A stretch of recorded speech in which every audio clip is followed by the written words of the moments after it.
Nomor 1A, jelaskan pengertian ilmu akhlak.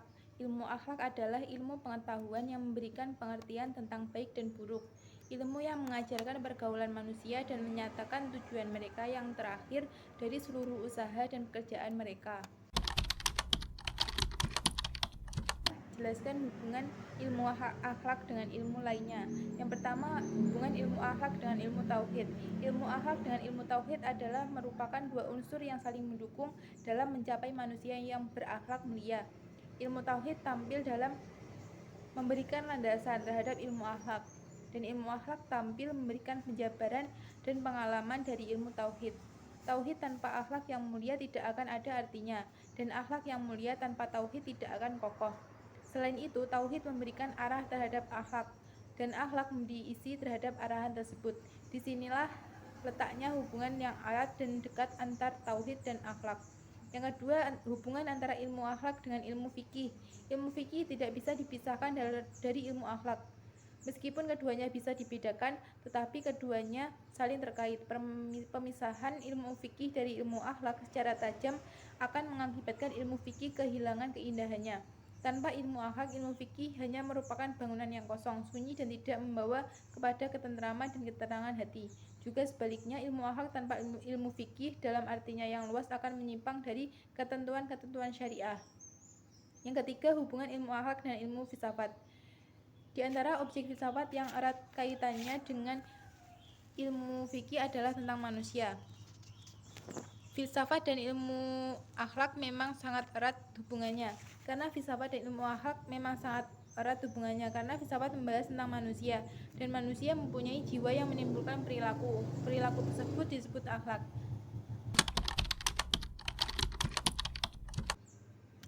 Nomor 2A, jelaskan pengertian ilmu akhlak menurut Imam Ghazali dan Ibnu Miskawai. Menurut Al-Ghazali yaitu fal khulqu ibaratun an hayatin fin nafsi rasihatun anha tasdurul af'alu bisuhulatin wa yusri min ghairi hajatin ila fikrin warawtihi. Yaitu akhlak adalah sifat yang tertanam dalam jiwa yang menimbulkan perbuatan-perbuatan dengan gampang dan mudah tanpa memerlukan pemikiran dan pertimbangan.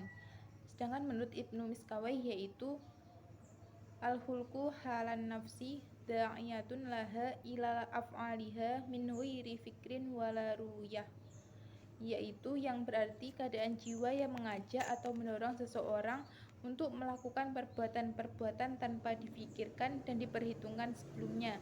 Dengan kata lain, akhlak adalah keadaan jiwa yang mendorong timbulnya perbuatan-perbuatan secara spontan. Sikap jiwa atau keadaan jiwa seperti ini terbagi menjadi dua. Ada yang berasal dari watak atau fitrah sejak kecil, dan ada pula yang berasal dari kebiasaan latihan. Nomor 2B, jelaskan ciri-ciri akhlak. Ciri-ciri akhlak yang pertama yaitu baik dan ikhtiar. Maksudnya sikap dan perilaku yang baik itu merupakan hasil usaha yang sungguh-sungguh. Yang kedua, benar. Maksudnya sikap dan perbuatan yang baiknya itu dilakukan semata-mata sebagai ketaatan kepada Allah dengan mengikuti petunjuk dan teladan Rasulullah. Yang ketiga, maksudnya sikap dan perbuatan yang baiknya itu dilakukan karena Allah semata, bukan karena pamrih dunia ataupun pamrih akhirat. Yang keempat, istiqomah atau ajak. Maksudnya sikap dan perbuatan yang baiknya itu dilakukan secara terus-menerus dalam situasi dan kondisi apapun dan bagaimanapun.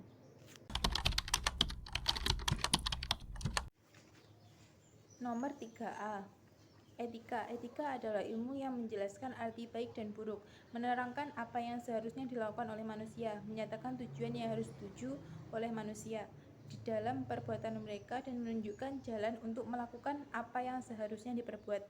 Moral. Moral berarti suatu istilah yang digunakan untuk menentukan batas-batas dari sifat, perangai, kehendak, pendapat, atau perbuatan yang secara layak dapat dikatakan benar, salah, baik, atau buruk. Susila. Susila adalah upaya-upaya dalam membuat norma-norma untuk dijalankan dalam masyarakat dan dijadikan prinsip-prinsip serta dasar agar tatanan sosialnya menjadi sejahtera dan tentram.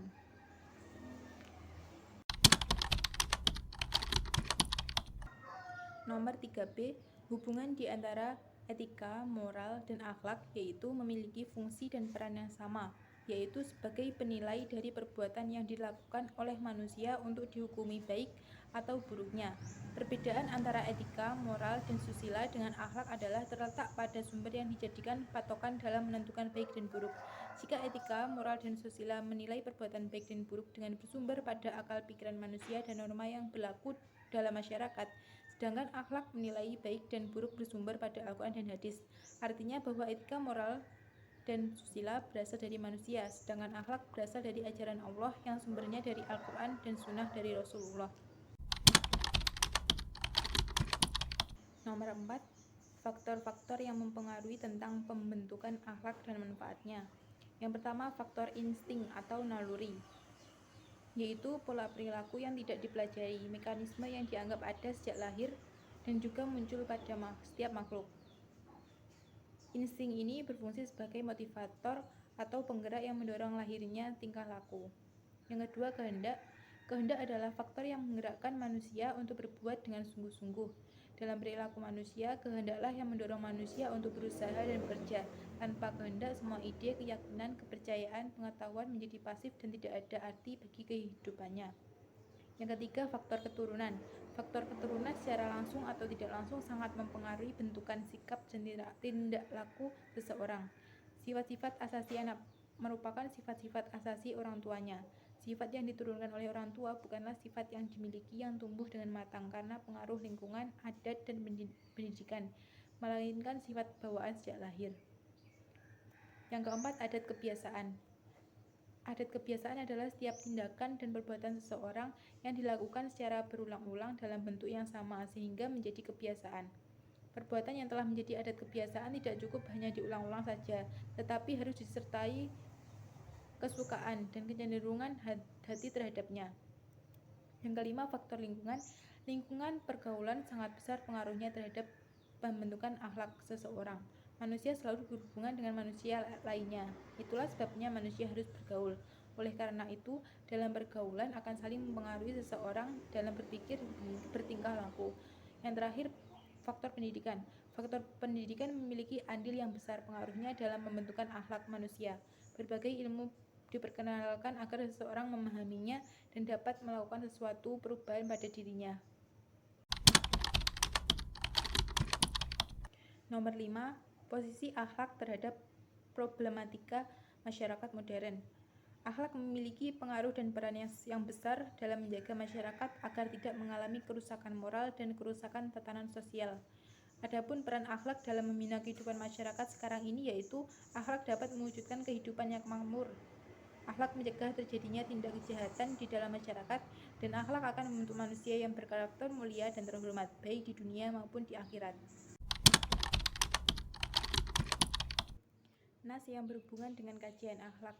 Yang pertama, Quran Surat Al-Ahzab ayat 21, yaitu Laqad kana lakum fi rasulillahi uswatun hasanah liman kana yarjullaha wal yaumal akhir wa dzakarallaha katsira. Artinya, sesungguhnya telah ada pada diri Rasulullah bagi kalian contoh yang baik bagi orang-orang yang mengharap pertemuan dengan Allah dan hari akhir dan mengingat Allah dengan zikir yang banyak.